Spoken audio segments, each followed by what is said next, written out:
Hello, you're listening to Hugo Talks. So this video is called Parasitic Wasp.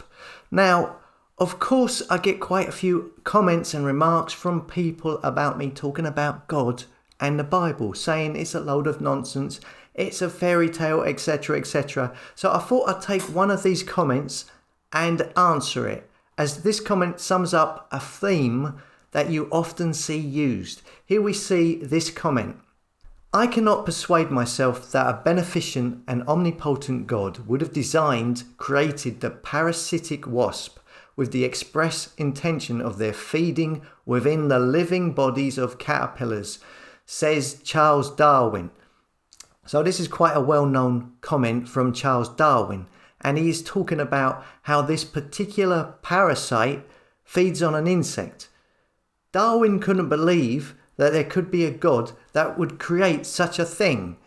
Now, Darwin, of course, and his theory of evolution is all part of the agenda, along with the dinosaurs. Strangely enough, the first dinosaur bone mounted at the American Museum of Natural History in New York and also in Philadelphia in the mid-1800s.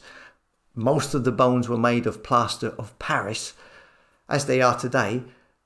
This was around the same time as Darwin and his theory.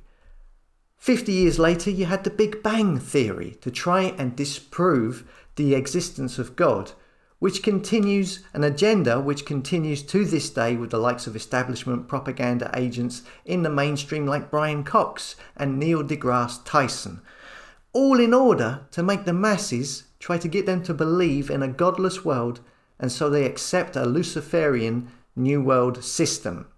But anyway, back to this quote. I cannot persuade myself that a beneficent and omnipotent God would have created the parasitic wasp with the express intention of their feeding within the living bodies of caterpillars. So this quote and the thinking behind it is basically going down the very well-worn route of, if God exists, and if he is all-powerful and all-knowing and all-good, why is there so much pain and suffering in the world? Now, I covered this before with the Sons of Disobedience video, which you can find at hugotalks.com. But to answer this simply, everything has a reason, including parasites, including suffering. I don't understand why you would imagine the world should be like some fluffy candy floss world where nothing bad happens, where no suffering occurs. There is good and there is bad, yeah? There is happiness and there is sadness. There is pleasure and there is pain, and it's all balanced accordingly. Even creatures as gruesome as parasites can serve a beneficial purpose in creation and should rightfully be understood as good. There are loads of examples. One is best beetles who get infected by parasites, but once they are infected by the nematode parasite, it becomes more effective at then breaking down dead logs in the forest than their parasite-free counterparts. I mean, go check it out, right? Parasitic wasps in Central Africa kill a bug called the cassava mealybug, who, if left alone, destroy 80% of the crops, which would then cause a famine. Okay, so parasitic wasps in that instance saved millions of lives. Now, I'm going to stop being David Attenborough now, right? But it's a balance. You can't just look at one individual situation or one individual thing and say, oh, that's really horrible. Oh, God can't exist. Predation is a word, right? Predation means one organism kills and consumes another. Predation provides energy to prolong life and promote the reproduction of the organism that does the killing, the predator, to the detriment of the organism being consumed, the prey. Predation influences organisms at two ecological levels. This is how nature works. The balance of nature is how animals depend on each other for food. Sometimes it gets messy. That's the balance. And that balance was created perfectly by God. If it upsets Charles Darwin's sensibilities, well, he needs to toughen up a bit, doesn't he? There's not only suffering caused by predation, but you've got disease and other aspects of pain for living beings.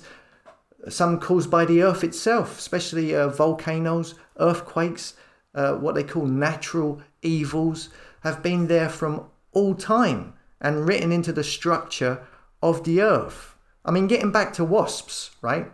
Which are annoying, I know, whether they're parasitic or not. But WASPs taught mankind how to make paper, right? The Chinese originally learned how to make paper by following hornets as they scraped wood, chewed it with saliva, and built their elaborate paper nests. Yeah? So you've got the invention of paper, which of course then led to the mass dissemination of scripture. Yeah? You wouldn't have Bibles if you didn't have paper, which then of course led to the spread of the gospel throughout the world. A gospel that sadly so many have been deceived to not read these days, but a gospel which tells you who is the Lord of all creation and gives you advice of how to live your life the right way and so much more, much more, all according to scripture, right? Suffering and pain is a necessity to learn and grow. Suffering makes us more resilient, better able to endure hardships, just as a muscle, right? A muscle, in order to build it up, must endure some pain. You want your muscles to grow, you have to exercise them and make them burn. The burning and the stiffness you feel after a workout is your muscles strengthening themselves for the next time. So our emotions must endure pain in order to strengthen, right? Terrible things happen to people. People lose members of their family when they are young. I've lost people and it's hard to come to terms with, but we cannot conceptualize the grand scheme of all things. Sometimes it can take decades, hundreds, thousands of years to see the outcomes of certain things. In a world of no suffering or bad things, you wouldn't appreciate an emotion like happiness, as you wouldn't know what sadness was.